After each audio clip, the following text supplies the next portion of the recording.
नमस्कार दोस्तों, नमः शिवाय। जीवन ज्योति चैनल में आप सभी का हार्दिक स्वागत करती हूँ। दोस्तों, आज मैं बात करूंगी, खास करके आज का वीडियो होगा भगवान भोलेनाथ जी का कौन सा ऐसा व्रत रखें जिससे कि हमारी मनोकामना शीघ्र ही पूर्ण हो जाए। जो भी भाई बहन अपने मन में किसी विशेष इच्छा को रखकर व्रत रखना चाहते हैं या फिर ऐसी कोई उनकी मनोकामना है जो कि बहुत दिनों से पूर्ण नहीं हो पा रही है, तो उनके मन में ये बात आती है कि हम कौन सा ऐसा व्रत रखें, कौन सी ऐसी पूजा अर्चना करें जिससे कि हमारी मनोकामना शीघ्र ही पूर्ण हो जाए। सबके जीवन में कुछ ना कुछ परेशानियां हैं, समस्याएं हैं, कठिनाई है। तो देखिए, आज मैं बात करूंगी भगवान भोलेनाथ जी के व्रत के विषय में। वैसे मैं सबसे पहले ये बता दूं, मैं यहाँ बिल्कुल ये नहीं कह रही हूँ कि आप भगवान भोलेनाथ जी की केवल भक्ति करें और किसी देवी देवता की भक्ति ना करें, आपकी मनोकामना पूर्ण नहीं होगी। ऐसी बिल्कुल बात नहीं है। आप अपनी श्रद्धा से, अपने मन के विश्वास से आप किसी भी भगवान जी की भक्ति करें, आपकी मनोकामना अवश्य पूर्ण होगी। केवल जरूरत है तो श्रद्धा की और पूर्ण विश्वास की। मन में शंका लेकर आप किसी भी देवी देवता की पूजा करते हैं, व्रत रखते हैं, तो वो आपकी मनोकामना कभी नहीं पूर्ण करेंगे, क्योंकि पहले ही आपका मन शंकाग्रस्त है, पहले ही आपके मन में ये विश्वास नहीं है कि मेरी ये मनोकामना पूर्ण होगी। लेकिन आज मैं भगवान भोलेनाथ जी के व्रत के विषय में बता रही हूँ। वैसे जो भी आपके इष्ट देव हों, जिनको भी आप मानते हैं, आप उनका व्रत धारण कर सकते हैं। तो चलिए, आज मैं बात करती हूँ कौन कौन से ऐसे व्रत हैं जो भगवान भोलेनाथ जी को प्रिय हैं और उन्हें समर्पित है। तो सबसे पहले मैं ये बता देती हूँ, जैसे कि प्रदोष व्रत भगवान भोलेनाथ जी को अत्यंत ही प्रिय है। जो भी भक्तजन प्रदोष व्रत धारण करते हैं, उनकी मनोकामना शीघ्र ही पूर्ण होती है। दूसरा है मासिक शिवरात्रि का व्रत। महाशिवरात्रि के विषय में तो आप सभी लोग जानते हैं। महाशिवरात्रि का व्रत फाल्गुन मास में पड़ता है। उसी प्रकार से प्रत्येक मास में कृष्ण पक्ष में चतुर्दशी तिथि जब रात्रि व्यापनी होती है, उस समय मासिक शिवरात्रि का व्रत पड़ता है। तो इस तरह से मासिक शिवरात्रि का व्रत भी रखा जाता है। दूसरी बात, 16 सोमवार का व्रत, जिसके बारे में आप सभी लोग जानते होंगे कि किसी भी मनोकामना के लिए हम 16 सोमवार का व्रत रखते हैं। भगवान भोलेनाथ जी हमारी पुकार शीघ्र ही सुनते हैं। ये बात हो गई। और साथ ही सोमवार के विषय में मैं बता दूं कि प्रत्येक जो सोमवार आता है, नित्य प्रति सोमवार, उसका भी व्रत आप धारण कर सकते हैं। चाहे तो मनोकामना आप लेकर धारण करें या फिर निष्काम भाव से भी व्रत धारण कर सकते हैं। इसका भी आपको विशेष लाभ प्राप्त होगा। दूसरी बात, पशुपति व्रत, जो कि 5 ही सोमवार रखा जाता है। तो ये सारे व्रत हैं भगवान भोलेनाथ जी के।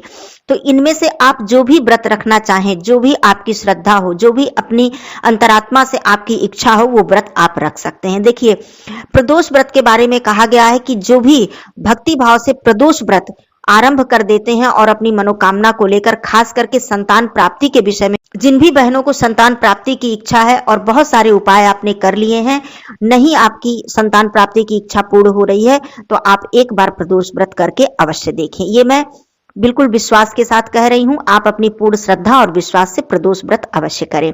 और दूसरी बात मैं बताऊं कि मासिक शिवरात्रि का व्रत, ये मैं अपने स्वयं के अनुभव पे बता रही हूं कि मासिक शिवरात्रि का व्रत करने से आपकी मनोकामना जो है वो तो पूर्ण होती ही होती है, साथ में आपको ऐसा लाभ प्राप्त होता है जो कि आप स्वयं महसूस कर पाएंगे यदि आप ये व्रत रखते हैं या फिर रखना शुरू करते हैं। मासिक शिवरात्रि का व्रत रखने से दोस्तों आपके मन में संतोष आता है, जो कि बहुत ही जरूरी है आज के समय में। आपके मन से क्रोध, जैसे किसी भी प्रकार का हमारा जो मन अशांत रहता है, हम बहुत तनाव में रहते हैं, बहुत टेंशन में रहते हैं, छोटी से छोटी परेशानी हमारे जीवन में आ जाए तो हम विचलित हो जाते हैं। इन सब चीजों से आप तुरंत मुक्ति पाएंगे। आप एक बार करके देखें, ये मेरा स्वयं का अनुभव है, क्योंकि मासिक शिवरात्रि का व्रत मैंने बहुत दिनों तक रखा है। इस समय मैं नहीं रख पा रही हूँ, लेकिन मैंने बहुत दिनों तक रखा है, तो इसका मुझे बहुत ही अच्छा अनुभव है। भगवान भोलेनाथ जी इतनी आपको शक्ति, आंतरिक शक्ति देंगे कि आप स्वयं आश्चर्य में पड़ जाएंगे कि ये कैसे हुआ। खुद आपका मन इतना शांत होगा, इतना संतोष आपके मन में आ जाएगा कि आपको किसी भी चीज से तनाव और टेंशन बिल्कुल नहीं होगी। ये मैं बता रही हूं अपने अनुभव से। वैसे अपने अलग अलग अनुभव होते हैं भगवान के पूजा पाठ करने के विषय में। तो ये हो गया। अब मैं बात करती हूँ पशुपति व्रत के विषय में, जिसके विषय में आप सभी लोग जानते भी होंगे कि भगवान भोलेनाथ जी अति शीघ्र प्रसन्न होते हैं। कोई दुर्लभ से दुर्लभ जब मनोकामना हो हमारे मन में, जो कि हमने सब कुछ कर लिया है और हमारी वो मनोकामना पूर्ण नहीं हो रही है, तब आपको पशुपति व्रत रखना चाहिए। 5 ही सोमवार रखना होता है और 5वें सोमवार को इस व्रत का उद्यापन कर देना होता है। यह भी व्रत भगवान भोलेनाथ जी को पूरी तरह से समर्पित है और बहुत ही प्रिय उनका ये व्रत है। दूसरी बात 16 सोमवार। 16 सोमवार का व्रत हमारे बहुत सारे भाई बहन, लाखों भाई बहन इस व्रत को धारण करते हैं। 16 सोमवार का व्रत आप चाहें तो बिल्कुल निष्काम भाव से रख सकते हैं और चाहें तो अपनी विशेष मनोकामना को लेकर 16 सोमवार का व्रत रख सकते हैं। अब बात आती है कि सोमवार का व्रत। जैसे कि सप्ताह में जब सोमवार आता है तो आप प्रत्येक सोमवार का व्रत रखें, तो ऐसा भी व्रत आप रख सकते हैं। इस व्रत से आपको इतना लाभ प्राप्त होगा कि आपकी जो कुछ इच्छा है, जो कुछ मनोकामना है, जो कुछ परेशानी है, वो भगवान भोलेनाथ जी शीघ्र ही उसे दूर करेंगे। वो स्वयं समझ जाएंगे कि आपकी क्या इच्छा है। आप निष्काम भाव से भी यदि रखते हैं, अपने मन में कोई इच्छा नहीं रखते हैं, कुछ भी नहीं मांगते हैं उनसे, बस केवल उनकी कृपा आप मांगिए, उनका आशीर्वाद मांगिए और प्रत्येक सोमवार का व्रत धारण करिए। देखिए धीरे धीरे कैसे आपके जीवन में बदलाव आता है और किस प्रकार से आपके मन में शांति और संतोष आता है, किस प्रकार से भगवान भोलेनाथ जी की कृपा आपको प्राप्त होती है।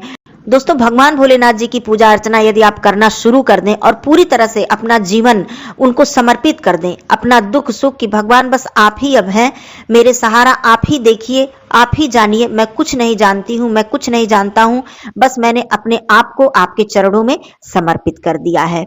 तो इस तरह से यदि आप भाव रखकर भगवान भोलेनाथ जी का कोई भी व्रत करते हैं, बिल्कुल निष्काम भाव से, अपने मन में कोई मनोकामना आप उनसे मत कहिए, कोई इच्छा अपनी मत कहिए, केवल इतना कहिए कि हे भगवान आप जानिए, आप समझिए, जो भी मेरे लिए सही हो, जो भी मेरे लिए उचित हो, आप कीजिए, मैं आपके चरण में आ गया हूं, मैं आपके शरण में आ गया हूं।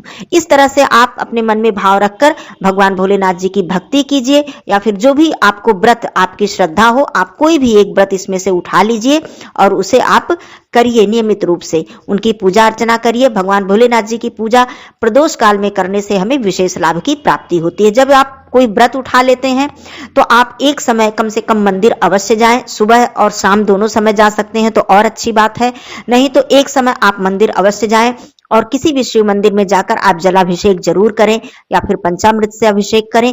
भगवान भोलेनाथ जी केवल एक लोटा जल से प्रसन्न हो जाते हैं, केवल एक बेलपत्र से प्रसन्न हो जाते हैं। यहां तक कि आपके पास बेलपत्र भी नहीं है, आप वहीं मंदिर में जाकर शिवलिंग से ही उठाकर आप धोकर बेलपत्र चढ़ा देते हैं, उससे भी भोलेनाथ जी प्रसन्न हो जाते हैं। तो इस तरह से आप यदि भगवान भोलेनाथ जी को अपना जीवन पूरा समर्पित कर देते हैं तो आप देखेंगे कि स्वयं आप नहीं समझ पाएंगे कि ये ऐसा बदलाव मेरे जीवन में कैसे आ गया, ऐसा चमत्कार मेरे जीवन में कैसे हो गया।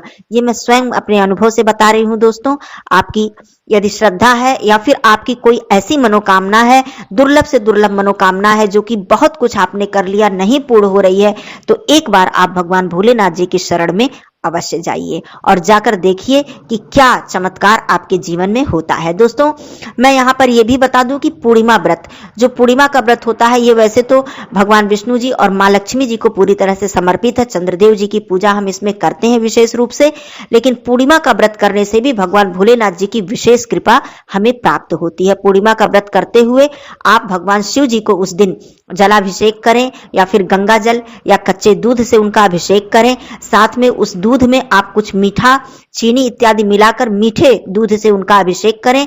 और प्रत्येक माह की पूर्णिमा का भी यदि आप व्रत रखते हैं तो उससे भी आपको भगवान भोलेनाथ जी की भी असीम कृपा प्राप्त होती है। साथ ही माता लक्ष्मी जी और भगवान विष्णु जी की कृपा तो आपको प्राप्त होती ही है। तो ये बात थी आज भगवान भोलेनाथ जी के व्रत के विषय में।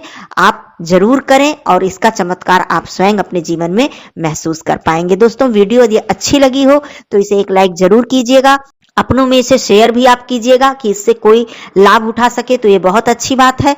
चैनल पे आप पहली बार हैं तो चैनल को सब्सक्राइब कीजिएगा। कमेंट बॉक्स में नमः शिवाय अवश्य लिखिएगा। दोस्तों, फिर मिलती हूँ अगले वीडियो में, तब तक के लिए धन्यवाद। नमः शिवाय, हर हर महादेव।